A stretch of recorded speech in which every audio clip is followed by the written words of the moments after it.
We are back for another episode of What's Brewing, Sis? I'm Shelly. I'm Bianca. And I'm Deonna. And here we come together to serve the brew. Yeah.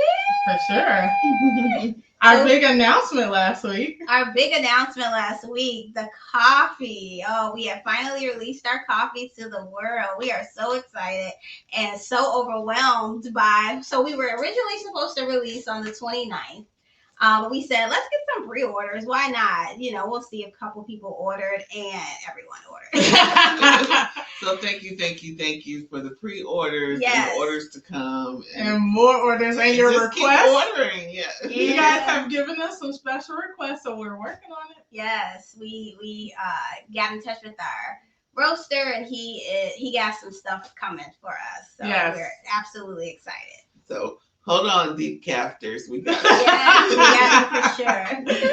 So much fun. Yeah. Yeah. So, go ahead. I'm sorry. We got into what's happening. Yep. So we gave everyone an update on our cafe, how we're moving. You know, we got so many irons in the fire with that. We released our coffee, our Transformation Thursday. So it was kind of a good time to give everyone an update because we kind of, been holding our cards a little bit. Yeah. Just trying to figure everything out. But we got a lot of good feedback. Everyone was pretty excited. Yeah, we're navigating through a lot, and my sales hat is on. So every day I'm checking our email, I'm looking out for orders, and I'm just, So today, guys, we are talking the money. Yes. Money matters is our topic for today. We're going to talk about all things finance related, how money was or was not explained to you as a child, how you discuss money with your children. We really want to break some of the generational bad habits that have occurred when it comes to money. Yeah. Yep. Money is one of those, it depends on the family. It could be a scary topic. Yeah. Like some people don't want to talk about it. It's very taboo, and some people are more open about it. I think as far as our generation, at least us as friends, we are more talking to our kids about money, drilling this down. Like, look, credit, this is what you do with money, saving your money, business ventures, just really getting them into it because I feel like the more you talk about it, the more money you could be out there to make. That part. Like, talk about it, be transparent about it, and open. And it shouldn't be a scary thing, but I know for many people that it is because everybody's really trying to hold on to what they have. Mm-hmm. So we thought, it would be a good idea to bring in an expert to talk about this subject. Absolutely. So without further ado, Miss Renee Collins is our guest today. Hi, Renee. Hey there, ladies. How are you? Good. How are you? I am doing well. I'm doing well. And thank you for the invite. I appreciate it. We appreciate you for joining. We appreciate you. So just to kind of give you some our guest, the Brew Crew, some background, we met you at the Dreamers event. We kind of recapped that a few episodes ago. Mm-hmm. It was a great networking opportunity for like-minded women who are interested in business or have their own business, Yeah. But really supportive and collaborative and just looking to grow our network and, encourage other women. Absolutely. It was amazing. And I think Shelly started talking to Renee, and I kind of snuck over a little bit. I didn't have the pleasure of meeting Renee at the event, but they both spoke very highly of you afterwards. And I was like, I saw her, but I didn't get a chance to meet you. So glad I got a chance to meet you afterwards. Yeah, and now you're here. So Renee, give our audience your background, tell us what you do and where they can find you. Absolutely. So they know my name. I am a CPA, financial planner, and I am based in the south suburbs of Chicago. So my office is located in Olympia Fields, and I'm also the founder of a company called Retire Ready. Retire Ready focuses on empowering, educating, and helping what I call the first generational wealth builders to do three things. And that is save more money, invest smart, and to build wealth, and not just for today, but for generations to come. So that's really what I do in a nutshell. And as far as where they can find me, you can find me online. I do have a website. It is Retire Ready to, or retirereadyinc.com. So you can find me with either one of those URLs. And then I'm pretty much all over social media. So I'm on LinkedIn, I'm on Instagram and Facebook. So with the, for LinkedIn, it's under my name, Renee Collins. And for Instagram, you can find me under Retire Ready 2, as well as for Facebook, it's under Retire Ready 2. Okay. Thanks, Renee. And we'll definitely post that here for everyone to jump on your page and explore. I went on there, so There's going to be information about creating a budget, and I know no one likes that term budget, so but it's really going to be, how do we manage our money around all this uncertainty? So that's Yes. going to be pretty much what I'm going to be talking about. So stay tuned. Very important. Thank you very much. So we also always like to start off with a few icebreaker questions. And since we're talking about money, I pulled up some questions that are icebreakers but money related. Okay. And it may overlap with some of the questions we had before. I hope not. That's But okay. we did some questions. We gotta know Renee's answer. Renee, talking to you, I'm already ready to retire. Okay, let's see what you guys got. Okay, if you could wave a magic wand and change one thing about your financial life, what would it be and why? So if I could wave a magic wand, what would I change? That's a really good question, because what I would say is, what I would love to change is I would like to go back to my 20s and have the financial literacy then that I have now. Yeah. That's what I would love to do, because it would make such a big difference. Oftentimes people think that because I'm a financial planner that, oh, life has been perfect and you got it all together. But what I have discovered in my industry is that oftentimes people come into this industry because they've had an experience with money that has changed them, and I'm no different. So, when I started my career and I was working with a CPA firm at that time. And eventually I would go on to work with a different company. But in my tenure in working in corporate America, I lost my job not once, but twice. And that first time that I lost my job, it was a bit of a shock to me. And I wasn't prepared. I didn't have the emergency fund, but I still had bills to pay.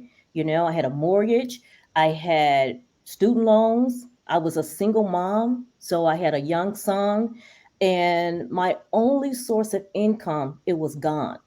Had I had the financial literacy and education that I have today, from day one, I would have been saving my money for that rainy day, because it's not a matter of if it's coming, it's a matter of when it's coming. And when it does come, you want to be prepared.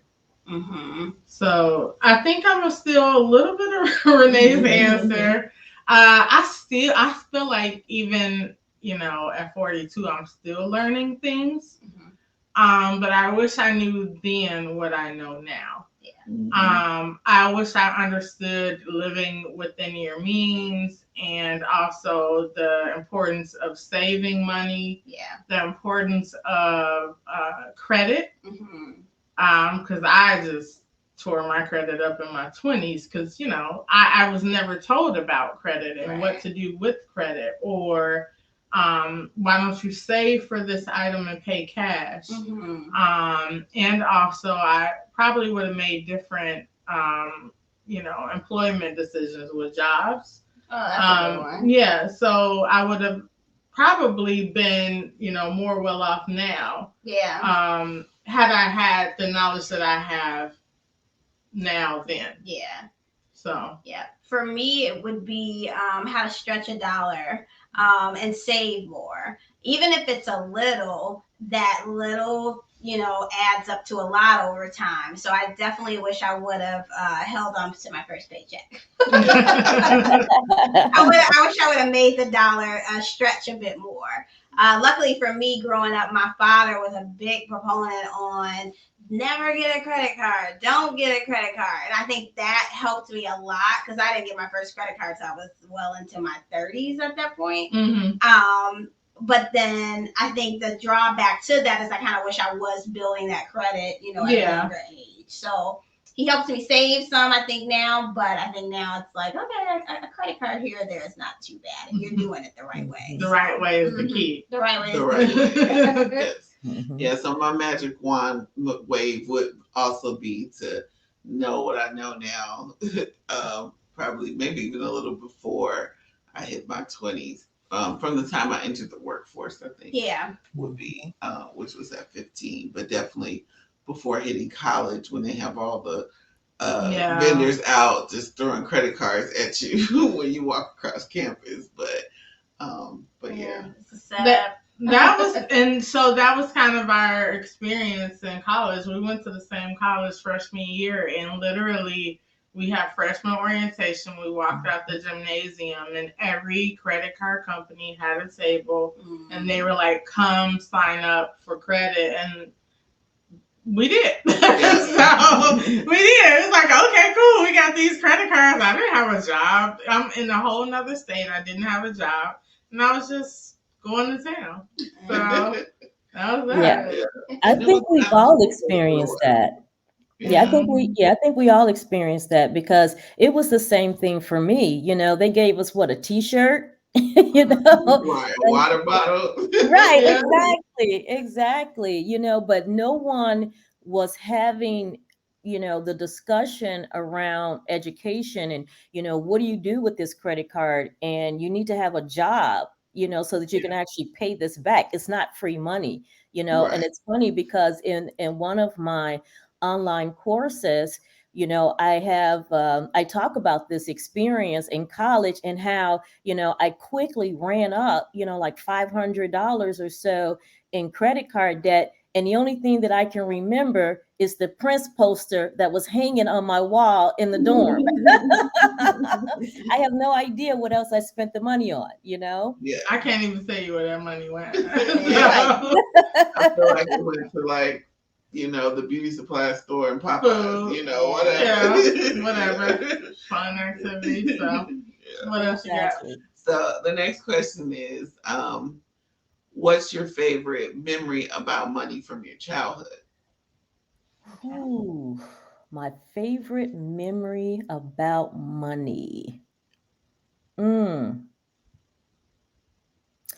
What I would have to say is growing up, we grew up on the west side of Chicago, and one of my favorite memories is I think it would have to be, getting a few bucks in my pocket and hanging out with my cousins and going to the candy store. I love that. What was your candy of choice? Was that penny candy time? It was penny candy. And I mean, that was back in the day when penny candy was actually a penny, Yeah. Now later, I don't know if you guys remember like Buzz Daddies. You remember those little long pieces of gum, or maybe I'm dating myself. Y'all looking at me like let me be quiet. Now laters. Definitely remember the now laters, the Slim Jims, the Long Johns. Yeah, absolutely. Yes. Chico sticks. All of that, so those are, I think, fond memories that I have. And, I think what's significant there is probably not so much as, just having the money itself, but, just like today, it was about family. It was really just, spending time hanging out with my cousins. We have a little money and we go to the store. We come back and girl, we would have like candy parties, what you get, that type of thing. So, I think those are, some of my, my fun memories around, in my youth, with money. Very cool. I think mine is similar. Feeling financially free by getting birthday money or Christmas money. So it's like, I got money, you can't tell me nothing. Like if I wanted something and my mom or whoever I was at the store would say no, I'd be like, well, I got my own money. Right. So I could buy whatever it is that I want. So that freedom, and it's funny because I still have those like feelings when I'm like, when I have extra, like real extra money, you know how you think you have extra money, but you don't. And I'm like, well, I could buy something this pay period.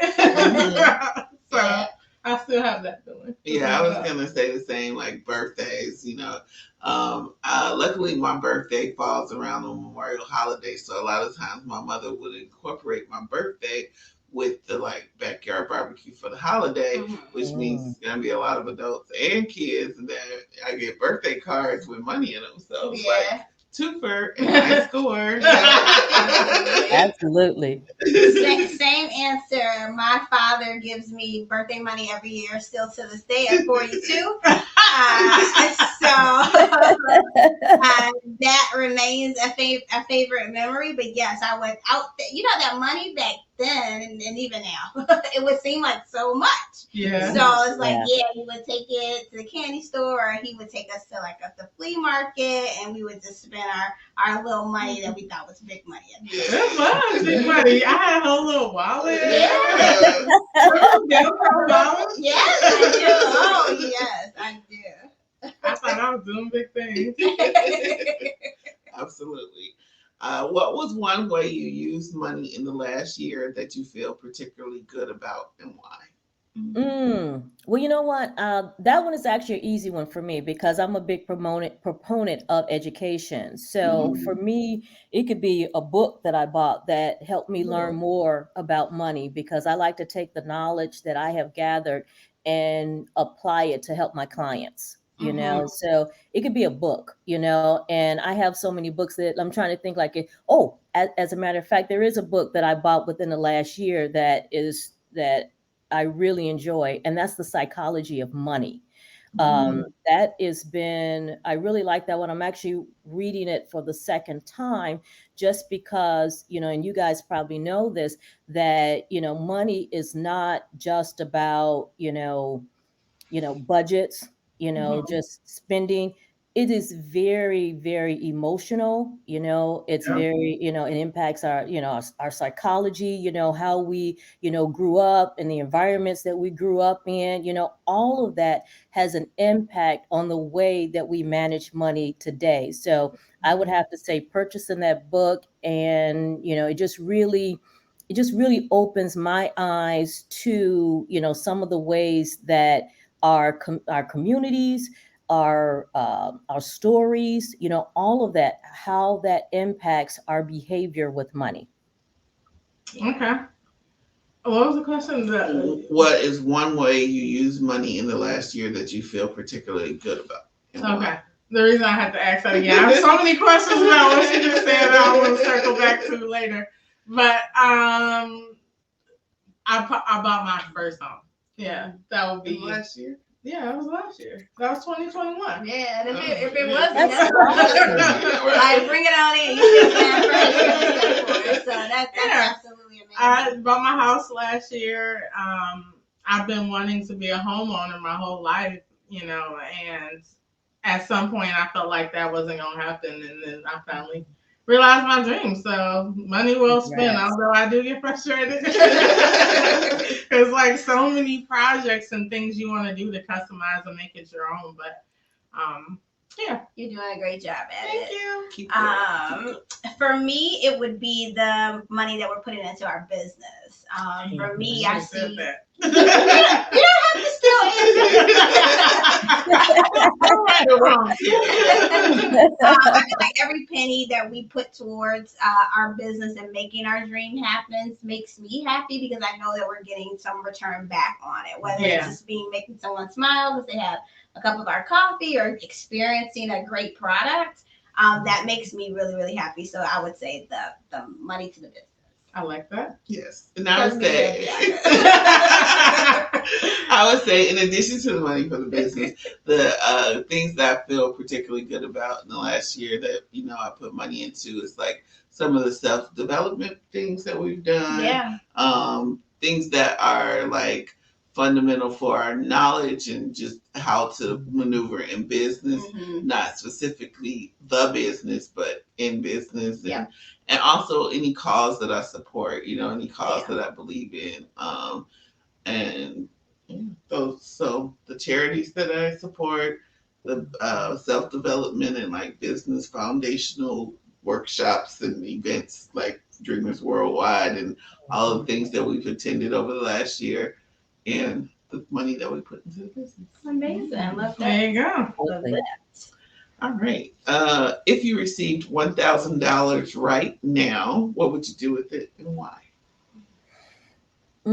If I receive $1,000, what would I do with it right now? Let me think about that one.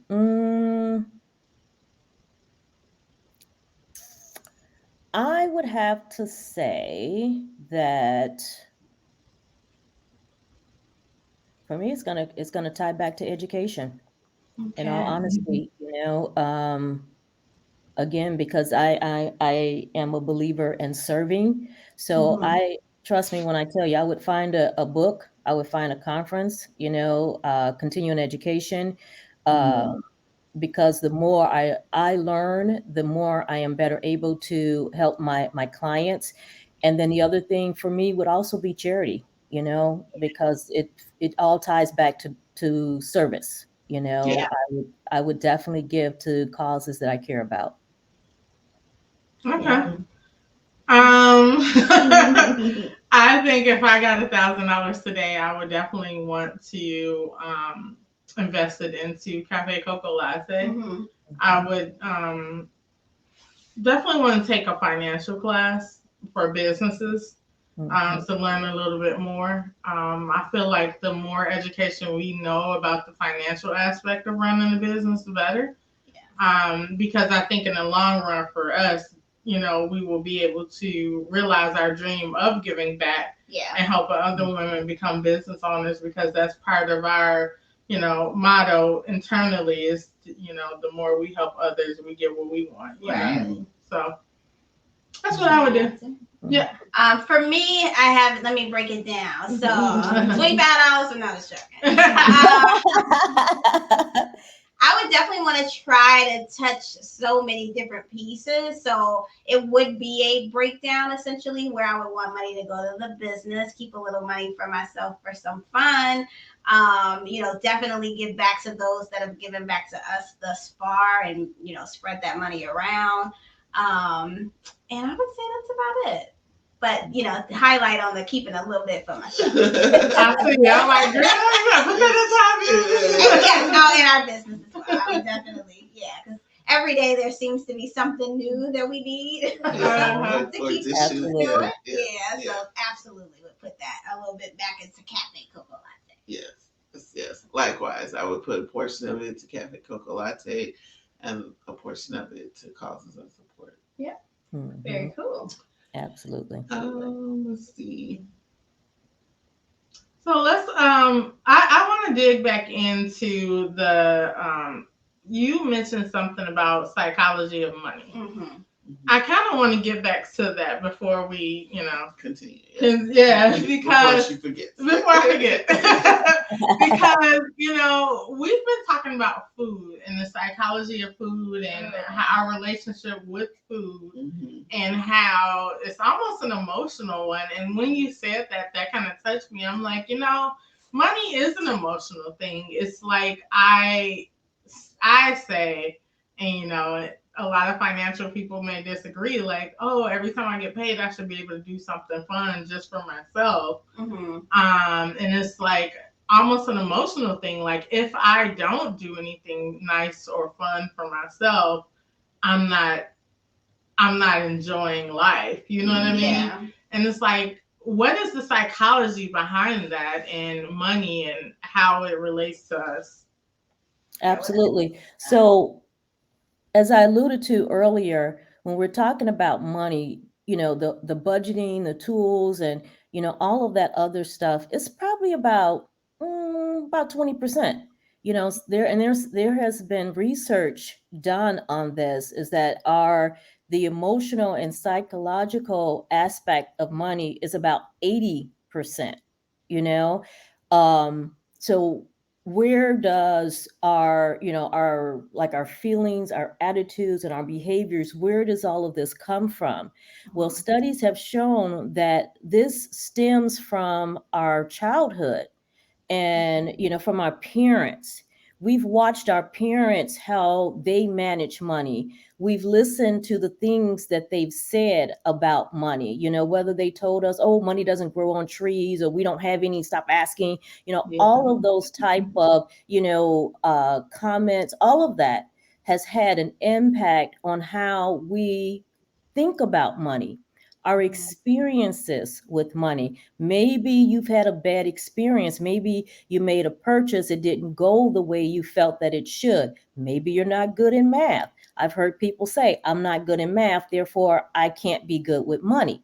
So a lot of these type of things that we're telling ourselves, our beliefs, this comes from our childhood. It comes from experiences that we've had. It also comes from, once we get into adulthood, a lot of that stuff, it gets conditioned, which Yeah. means that after time, you really start to believe this stuff. The people that you spend your time with, your community, that makes a difference. Do you spend your time with people who are maybe spendthrifts, and they're spending everything? They're not thinking about money in terms of, how can I use this to save, to build wealth? So our environment, it definitely matters. I know even in my own environment, I have friends that I know I can't go shopping with because I don't care. I'm being honest. I don't care what I buy. Oh, girl, that look good. And I'm like, no, you should get that. We all have those friends, Yeah. and we love Yeah. our friends. They mean well and they want us to feel good, but at the same time, we do have to be honest, with ourselves and our budget and, what are our goals for our money? I think that, we live in this society where everything is so consumer driven, and you have, I read another book that talked about, we are inundated with thousands and thousands of messages that tell us to buy, buy, buy, you know? Absolutely. And so when we go to the store and we're buying things that we don't need, we're not thinking about it because it's deep within our subconscious mind. And you leave the store and you're like, why did I buy that? Yeah. What did I I don't need this, Shopper's remorse, Yeah. buyer's remorse. Yeah.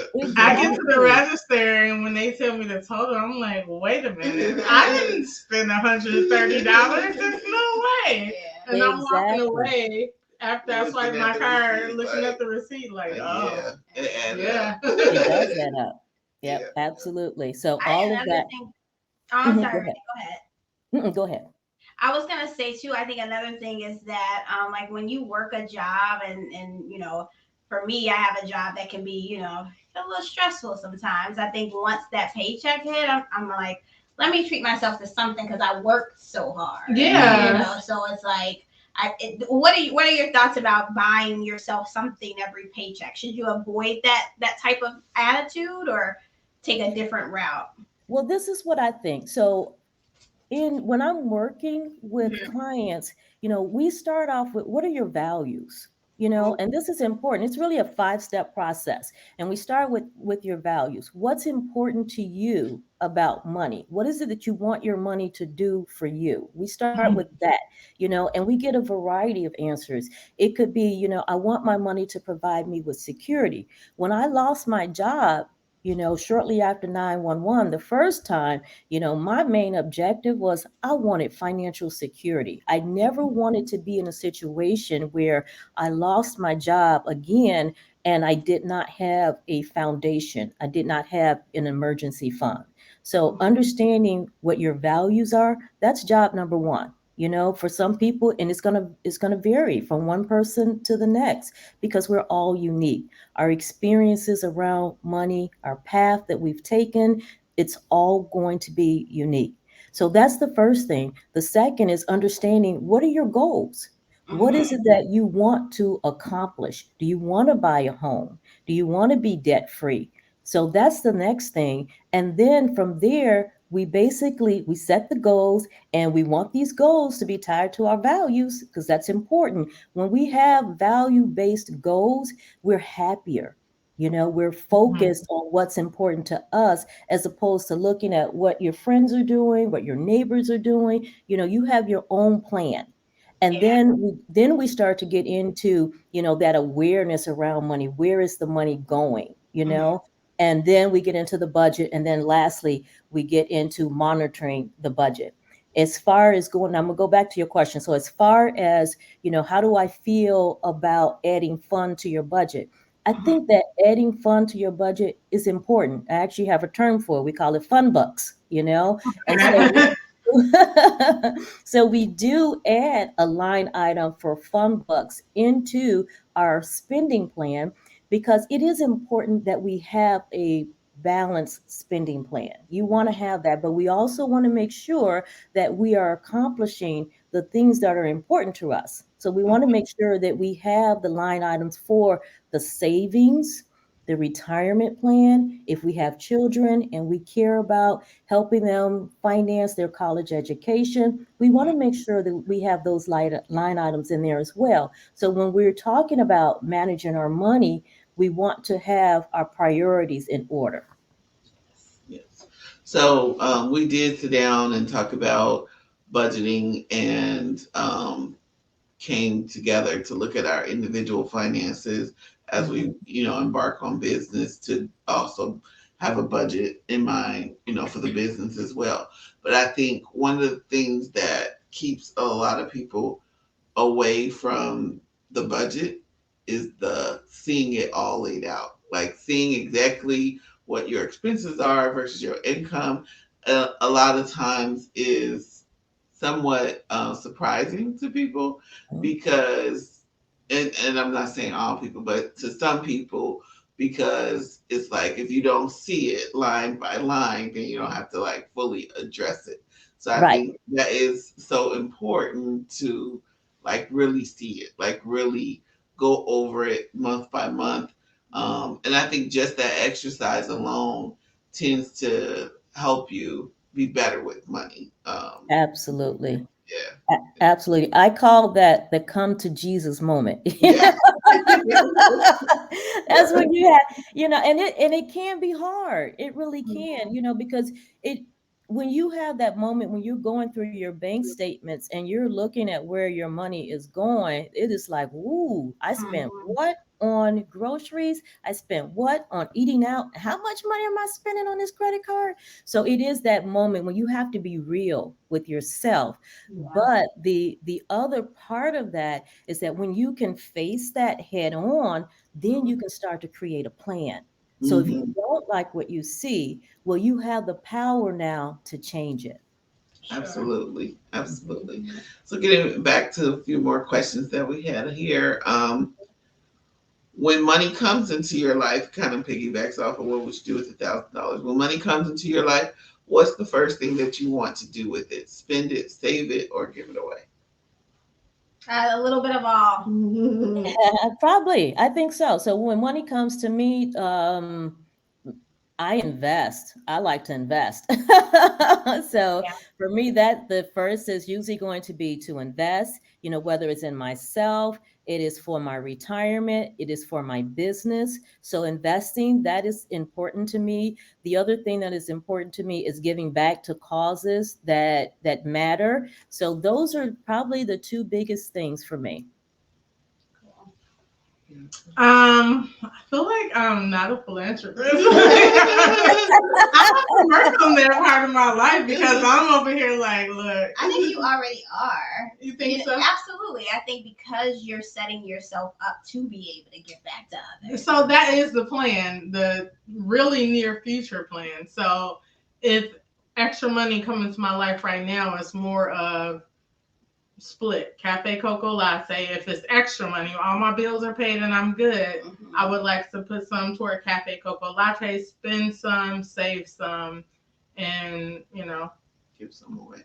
So I think even the giveaway part has to be a part of the budget. So it doesn't have to be that you have this enormous amount of money. Mhm. It can be small too. Like, if there's a cause that you feel particularly passionate about that allows for like monthly, automatic whatever giveaway, $10, $20, whatever. Mhm. If that becomes a part of your budget and your monthly expense or whatever, you don't see it. You don't miss it. So it doesn't have to be extra. It can just be built into the equation of your expenses. And I think it helps you psychologically to feel good about giving back, giving to a cause, Absolutely. or things Yeah. like that. Absolutely. And I just want to emphasize what you said there is that it doesn't have to be big amounts, Yeah. Take a look at your budget and see, what can I afford to, give to those causes that I care about. And with Mhm. anything, we can start small, even if you've never saved before, I think it's important for people to understand, start where you are. Yeah. The key is to build the habit.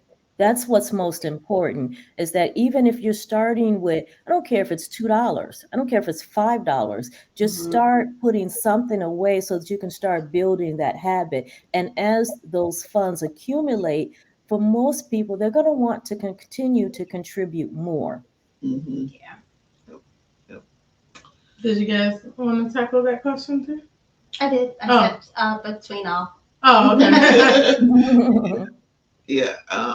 Yeah. I think first I always look at if depending on the amount, is there something I can pay off, like a bill or something, an outstanding bill. Mhm. Like when we got those checks from Illinois. Facebook or Oh, whatever. I didn't get my Facebook check there. Yeah, I immediately was like, oh, I could pay this bill, I could pay that bill. So Mhm. I do look at what outstanding debt I could pay off first, Mhm. and then save some or give Mhm. Absolutely. away. I think we'll do just one more. Maybe we hit them. Oh, in 10 years? No. Before that, if you could trade financial lives with just one person, who would it be and why? Oprah. You get a car and you get a car. Let's go, Sister Renee. I love That'll Oprah. be my answer too. Don't look at me. But outside of Oprah, I also put Mansa Musa, who was like the wealthiest man in history. He had so much money, he was just like giving it away to people Oh yeah. in the Mali Empire. So, like his fortunes, if adjusted today, would probably be even more than Oprah. But yeah. Mhm. It's not a race. I still pick Yes, Oprah. sometimes- I think with Oprah, she has that platform, where it's like you get a car, you get a car, you get a car. But yeah, that's an amazing thing about getting to pick and choose. I guess who that person would be. Mhm. I got one more question for you, Renee, before we Sure. leave. So I know we talked previous and a little bit about it, but living paycheck to paycheck. Like if someone came to you and they said, essentially, I'm living paycheck to paycheck. I'm just making ends meet, or what I'm getting is not enough. Where would you tell that person to start? So I think in a situation like that, if a person is living paycheck to paycheck, we got one or two things that we can do. We can Mm-hmm. either figure out how do we increase your income, Mm-hmm. whether that is, through a pay raise, or we take a look at, what skills and talents do you have so that you can create a little side hustle, and Yeah. bring additional income. So we either do that, we look at that income, or the other alternative is to really take a look at those expenses and take a deeper dive into figuring out where the money is going, Yeah. And there are going to be cases where they really just don't make enough money, and like I said, if that's the case, we've got to figure out how to increase the income. And in other cases, it may be situations where, there are subscriptions that are, Mm-hmm. being paid out, but maybe you're not using that gym subscription anymore. Maybe you're going to the ATM, multiple times during a week and you're paying additional fees, or maybe you're making payments late. All of these things, they have a cost that is Yeah. Yeah. associated with them. So when I work with clients, I'm going through their bank statement with them line by line, and we're figuring out what can we cut out. Figuring out, is there a place for us to, cut something out, take a look at their insurance policies to see, is there an opportunity to get an insurance policy that has similar or the same coverage, but maybe you pay less on that, Yeah. Also focus on the big three. The big three is the home, the groceries slash entertainment, and then also auto. Auto, we're spending so much money on cars, a depreciating asset that is just amazing. I just had a post on my social media page on buying maybe a certified used car versus buying a new car, and how you can keep your cars longer and take that money and save it. But Yeah. I go through each line item on their bank statements and their credit cards, and we look for savings, look for waste, find ways that we can actually, cut back on certain expenses, focusing on, what are the absolute needs Yeah. and making sure that those needs are met. And then seeing, do we have room for some of those wants? And I think those are really great tips. And I occasionally do this from time to time where I'm like, I'm getting rid of cable. I'm cutting back on this. I am calling companies to like save money on something because at the end of the day, they're going to try to keep your business. Right. So if Right. you have to call your cell phone company to see what is the latest offer, or Comcast, they are forever going to try to throw something else at you to keep you with them. Yeah. Versus getting rid of you as a customer, which I did that recently, and I have an opportunity to save about $60 a month on my bill. Oh, so wow. That's a big that deal.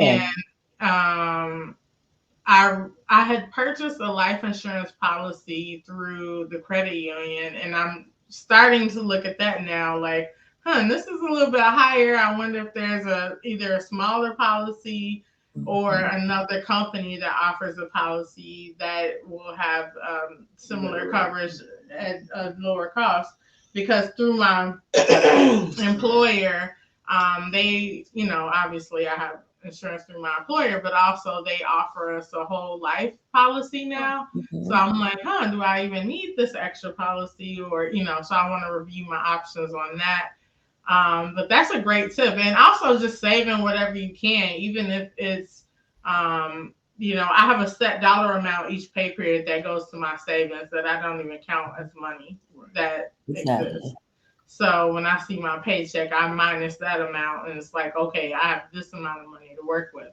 So for anyone out there, it could be $10, it could be 25 a pay period, 50, 75, whatever it is that you won't miss. And less Starbucks trips a week. Yeah. So I really cut down on fast food to the point where it's like, I'm just going to eat whatever I cook at home, and then I might have that for leftovers for lunch because I work at home, so I don't have to go anywhere. And it's normally meatloaf. Yes.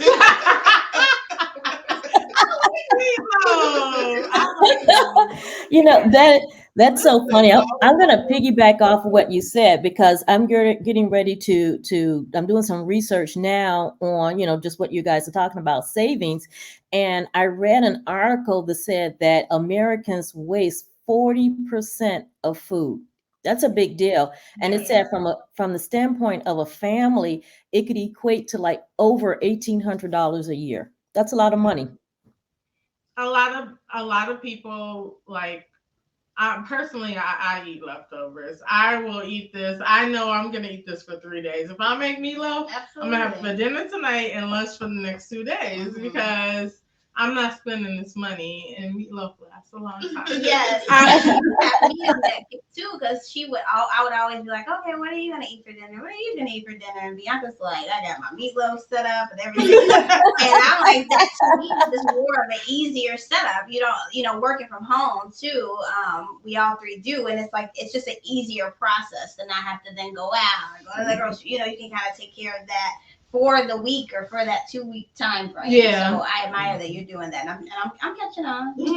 I think it's kind of childhood too. Like we would have meals that would last, like spaghetti, spaghetti and butter bread. That's gonna last us for a couple of days. You make that pot of spaghetti, so it's all about food that's gonna stretch. Yeah. That's smart.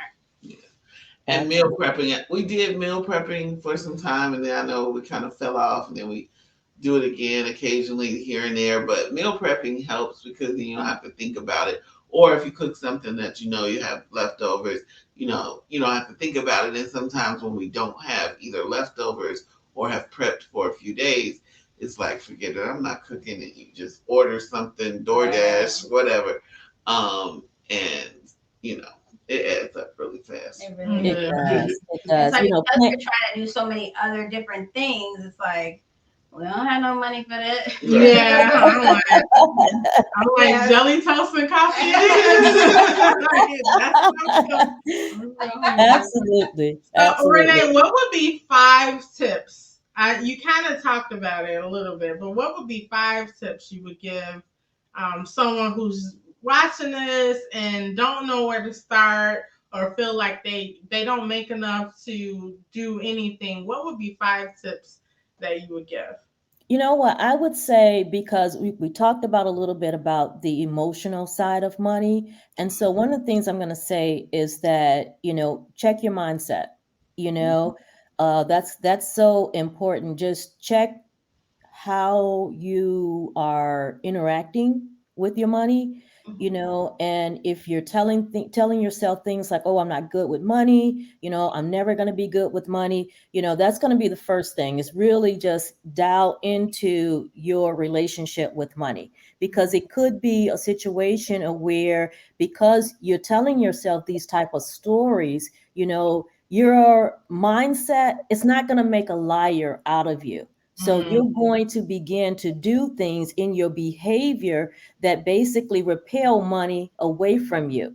So I would say, one, check your mindset, and make sure you have the right mindset for bringing money into your life. Money is energy. And so we want to make sure that we are operating from a place of abundance and believing that you deserve it, not to say that you deserve to go out and spend a whole bunch of money, but Right. understand that you deserve, to have money come into your life, Yeah. So that's the one thing I would say. Two is awareness. Where is that money going? And is it in alignment with the things that's important to you? Okay, so making sure that wherever your money is going, that it's where you really want it to go, and that we're not being distracted by all of these things that are happening in our lives. And then I would probably say, educate yourself, whether it's taking a course, whether it's spending your time with like-minded people who are, not afraid to have conversations around money. Ask the questions, just make sure that you are engaging in financial literacy, because that's huge. That's a really, really big deal. To the extent that we have that knowledge, we're able to make informed financial decisions, and that's empowering. So those are the top 3, and I have to come up with 5. Okay, so let me think. What else would I say? It could be 3. Those are some heavy hitters you gave us. Absolutely. Yeah, well, I think those are the ones that are really important, and just believing that it's possible, and that whatever it is that you want to do in life, you can do it. You want to learn how to invest, you can do that. You just have to go out and get the skill set in order to be able to do that. I think the other things that I would say too is to tell people not to have shame, guilt, and regret around money. We've all made decisions that we wish we can go back and change. Use those experiences as an opportunity to learn, and then you just grow from there. And then I think the other thing too is that if you have children, share with your kids. Educate your children so that they can grow up and feel confident around making decisions with their money as well. Yeah, that last one is very important. We Mhm. all kind of touched on a little bit about how growing up, we didn't have like a transparent view of what our parents' financial situation was, and they probably would have shoot us away if we tried to be like, well, let's sit down, let us see the family financial budget Yeah. and all that stuff. But but that's something I'm willing to do with my kids now, but it was a different time and place. And I'm like, the only way that money is going to be managed better, in our community at large is if we start with the younger generation, we start with the kids, we teach them about money and be more transparent and open about our family financial situation so that they too can learn, from an early age to value money and to treat it properly, not just to be, something to go out and buy the best toy or clothes or whatever. Like there Right. are um, necessary ways in which you need to manage your money. So I think the younger we start talking about money, the better. Yeah, I definitely was very transparent with my son from a young age. Like, look, we getting these shoes for school. $50 is what I got. So, and Mhm. I remember, and talking about that shame and that guilt. I remember my son was in Kids Foot Locker in North Riverside, and he was picking up shoes, and he was like, "Is this too much? Is this too much?" And I remember in that moment, I like literally even thinking about it right now, I kind of want to cry. Like, Don't cry. I was like so embarrassed because it was like I can only afford a $50 pair of shoes, but Mhm. I was a single mom at that time. Yeah, like that's absolutely. all I had. Yeah. So, Don't cry. oh my god! And, I think it's important to have those conversations. It is just say, hey, this is our budget, and our kids, they understand that and they get that. And it Yeah. teaches your children how to shop. Yeah. Now this child, I can't get him to shop for himself. He's like, I need some nice stuff, but I ain't spending my money. I'm like, dang. I'm like, Cheapo? I don't know, Bianca. We raised two very frugal. We both got sons in their early 20s who they really try not to spend their money for sure. My money. He's not too bad with spending my money, but Right. he was always budget conscious, even with spending my money. But they definitely ain't not trying to spending spend their money. I be like, Kaylin, just buy a couple shirts. A couple. He'd be like, I don't know. I'm trying to spend my money on something else. Yeah. And then it'll get to the point where I'll be like, well, do you want me to do right. You have to buy the things you that have to get these things. You can't. Right. Like, come on. So I don't know if we overdid it a little bit. Probably did. I'm very transparent. Like, even now, I'm transparent about my salary. I'm transparent about bills. Like, look, this pay period, I spend this much on bills, rent, mortgage, groceries, whatever. And then I have this much to work with after everything is spent. And this is what I do with it. So, that's good, man. Yeah, because I keep stressing to him, like, when he leaves me, he just graduated college December of last year. I was like, when you leave me, thank you. I was like, when you leave me, I want your student loans to be paid off, and I want you to be moving into a property that you own. Yeah. So, I'm trying to get him really, which he's handling it, paying back his student loans. The private student loans, the public ones, he hasn't had to start paying those yet. Right. But like paying back his student loans, and he's like has a little chart in his room, and I'm like, this is crazy. Like I would have never done that in his age. That's but great. Yeah, he's on top of it. Yeah.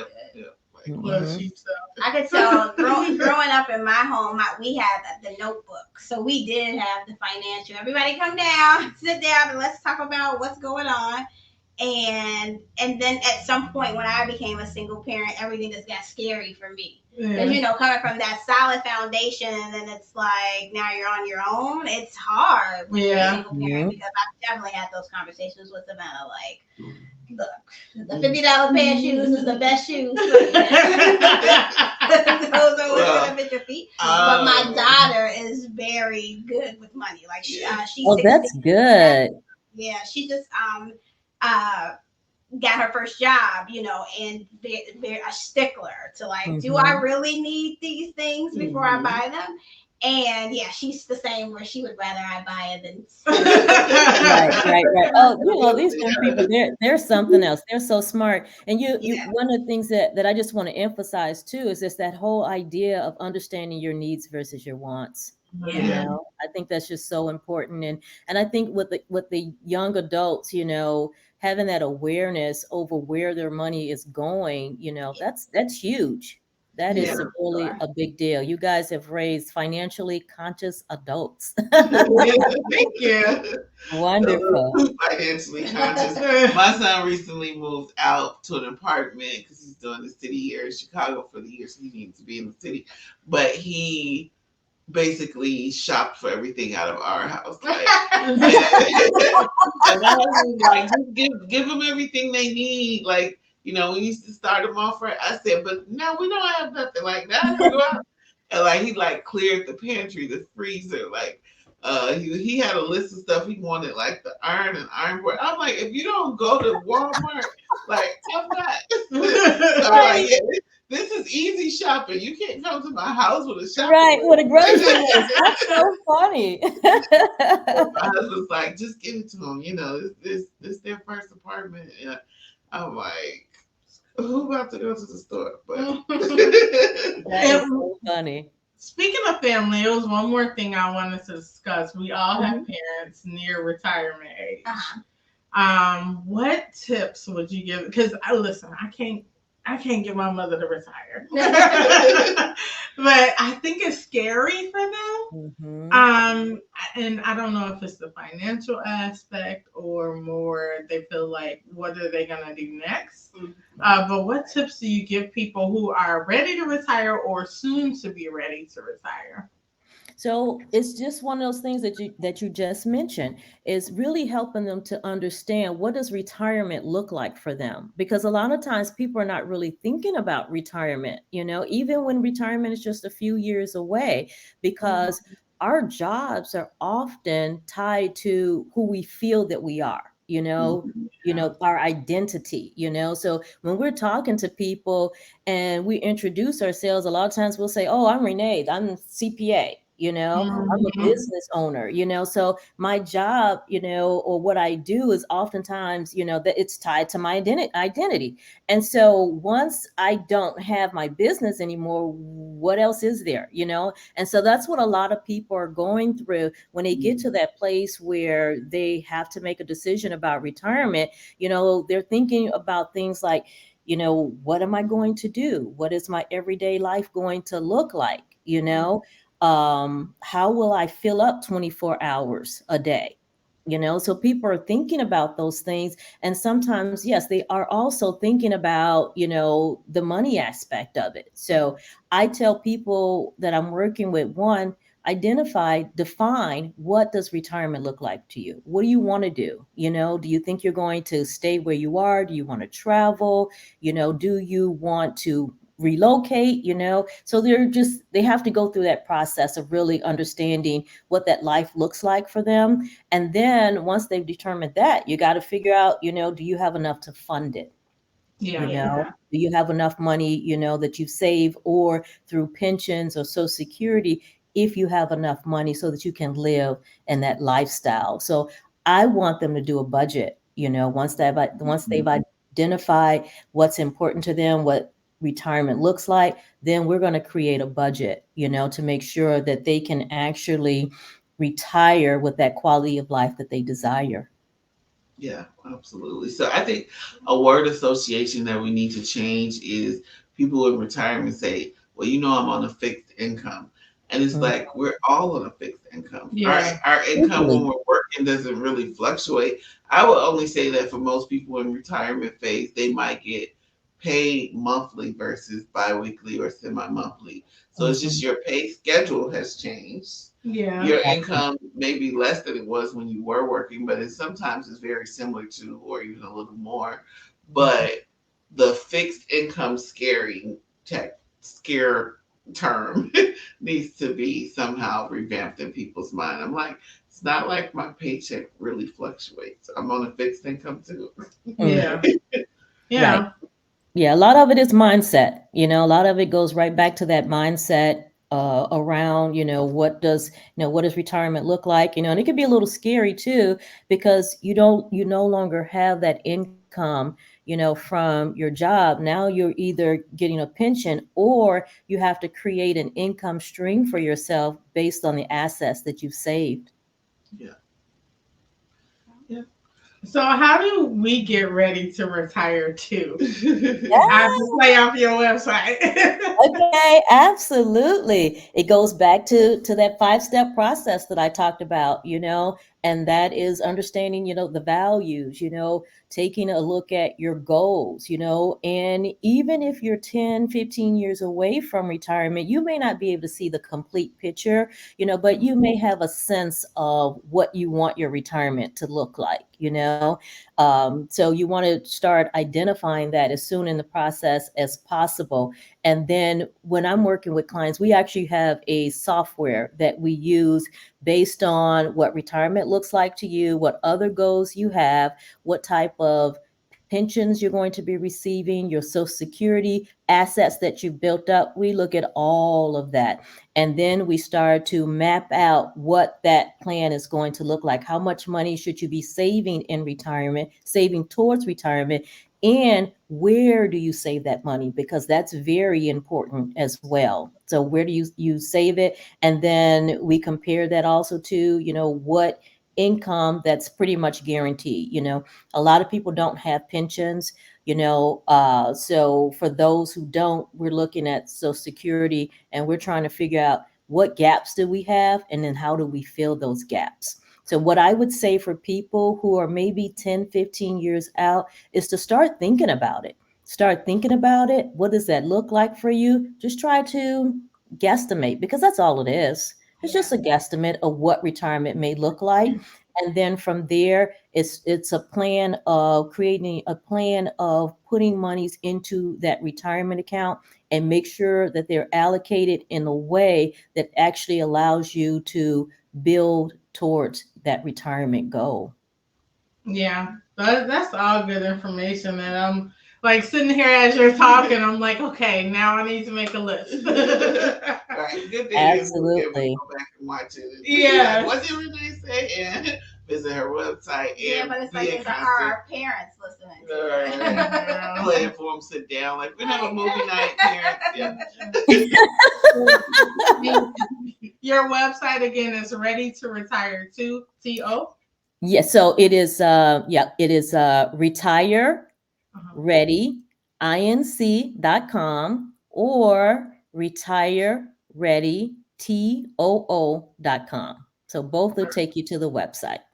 Perfect. Yes. One last question for you, Renee, just because I'm curious. Do you have like a favorite financial celebrity personality type, like the Budgetista or Susie Orman or Dave Ramsey, any of those? Or any? That is a good question. That's a really good question. Um, because I'm familiar with all of them, and I think for me, I don't know that I have any one that I would say is my favorite. I have taken things from all of them Mhm. Mhm. and used them where they apply Yeah. because they're all speaking from a general sense. Hmm. And general rules don't work for everyone. Mhm. So, depending on the client that I'm working with and that client's needs, there may be something that Dave Ramsey has said that would apply to that particular client. And so I may use that. It may be Hmm. something that Susie has had said to a client or some advice that she gives, and I use that, and I like the budgetnista. She's just funny to watch, she's such a great educator, so I enjoy, watching her show as well. But I don't think that there's anybody that stands out where I can say that, that's my favorite, I It's you, think. Renee. You're your favorite. What'd you say, hon? You're your favorite. Oh, Renee. oh, I don't know about that. Awesome. I don't know that I say that because I think in our industry we all learn from one another. Absolutely. Yeah, we do. I like that though, 'cause I'm like you. I like take from whatever I feel I can apply. If I hear something great that Susie says or the budgetista, Dave Ramsey, I did the baby steps ish, but Right. yeah. So yeah, I like to just grab what I can from whoever is talking. Now I got some more tools from Renee today. Yeah, I feel empowered. I feel Thank you like so much, I'm Renee. definitely gonna go hard on the finances. So Yeah. I feel empowered, and we thank you so much for your Absolutely. time today. Thank you. Thank you so much for having me. I love this. I love just talking about, how we can empower ourselves, how we can take control of our money so that we can make those informed decisions and so that we can pass on the wealth. Absolutely. And create that generational wealth to, move on. Absolutely. So, thank you so much. We appreciate you. Renee. Thank you. Okay, guys, take care now. You too. Absolutely. Bye-bye. Bye. Guys, that was amazing. Yeah, so it's phenomenal. I feel like we're stepping into this bigger realm when it comes to money. So it's like we have to know this. We have to know, how to make $1 out of 15 cents. Yeah, and it's important. I mean, money has to be respected, Absolutely. Like, what you do with your money, how you manage it shows, how you respect money. I also think it's more of the education. It's you only know what you know, and sometimes people don't know to know more. You know what I mean? Does that make sense? Absolutely. Yeah. It's like you don't know what you don't know. You don't know what you don't know. And, I know some people will be like, well, educate yourself. But if everyone around you is functioning the same way with money, you don't know to know that you need to know better. You know what I mean? Right. But I think it takes life experience. And for me, it's like being in a workplace with other people and just hearing how they move. For example, I had quite a few Hispanic coworkers where they communal living, like they had generations of people living in the same building. And one, for example, that stood out, he lived with his parents and family, and they made decisions on like if he wanted to buy a car, he had to go to his family first and ask, like, can I buy this car or whatever. And when he was younger, a family member put him on a credit card as an authorized user. So by the time he got old enough, he was able to, he had credit. So, and then hearing that at first I was like, well, that's why you gotta ask your parents or your family if you could buy a car. It's your money. You got a job.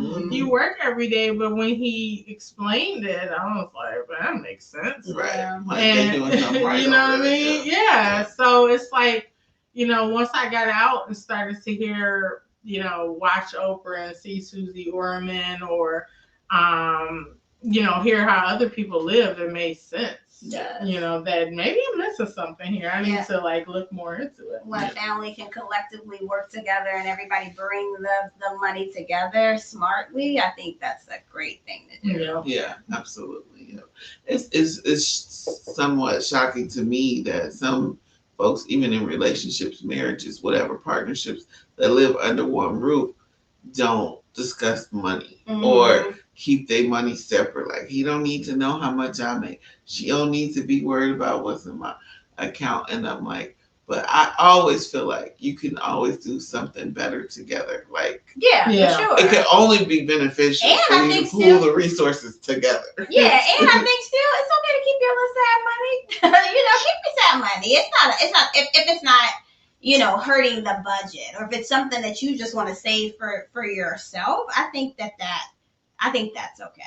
Yeah, I That's a think question it's we should ask I today. think I think it's okay to have expendable cash each Mhm. person, but I think there doesn't have to be A secret a about it. secret about Absolutely. it. Yeah, Yeah. That's what I'm saying. I think that it's okay to have your side money, but your partner knows. Yeah. Right. Like, I got money, you got money, and we got money together. Yeah. Because, yeah. What's mine is mine, and what's yours is mine. No. I need to find Joking, guys. out where the funds are. No Okay. secrets. Absolutely no secrets about it. But I definitely think that, collectively coming together and spending your money and budgeting together as a family is the best thing for a lot of families. But I think you can always do better together, but you may have one person that's either more financially responsible or more committed to, Facts. making sure that the main goals are achieved first. I think it's perfectly fine with having one person designated as maybe the financial manager, but that everybody should be aware of the financial situation. Because Absolutely. back when I did work in the mortgage industry, when that mortgage crisis hit back in 2008, I think it was. Yeah, when everything fell out, it was really crazy how many families did not know what was going on. Like, there was a guy who committed suicide versus telling his wife where they were financially. But then once he was gone, she found out. Like, she didn't even know the house was in foreclosure until he committed suicide and left a note saying that he had been keeping that from her. And then it was like a scramble to try to save her home, So it's like everybody needs to know what's going on financially in the household.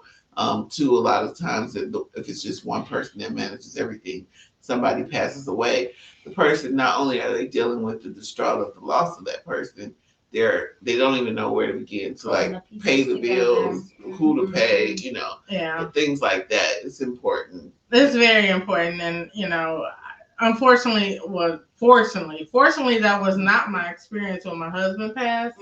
Like, we talked about bills, and I pretty much knew who to pay, what to do, where everything was. But when I worked at a car dealership, there were so many people. They were coming to sell their spouse's car, and they were just pouring into me all.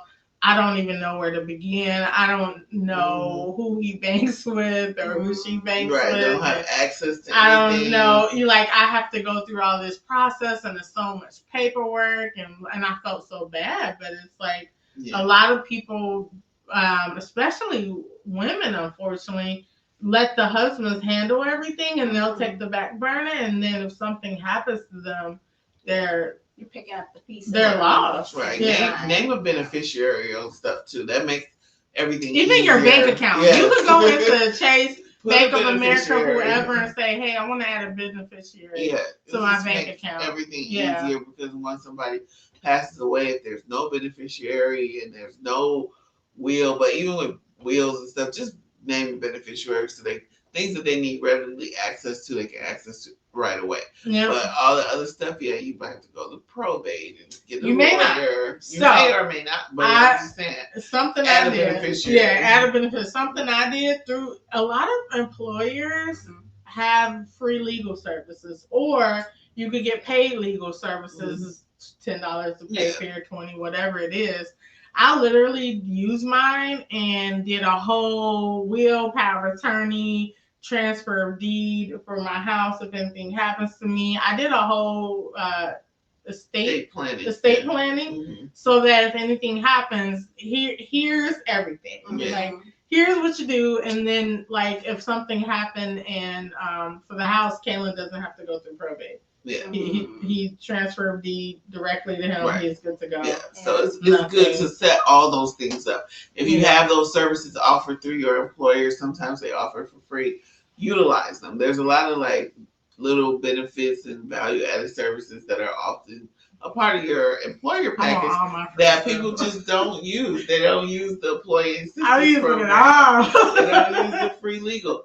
Those little voluntary benefits that are low in cost, like Let me have it. critical illness, Accidental hospital, death, yeah, disability, I want it. yeah, all of 50 those cent things. a pay period? Yes, 9. it pays off. I was glad that I had the critical illness. I wasn't planning to get critically ill, but guess what? I did. Was it helpful to have a critical illness policy?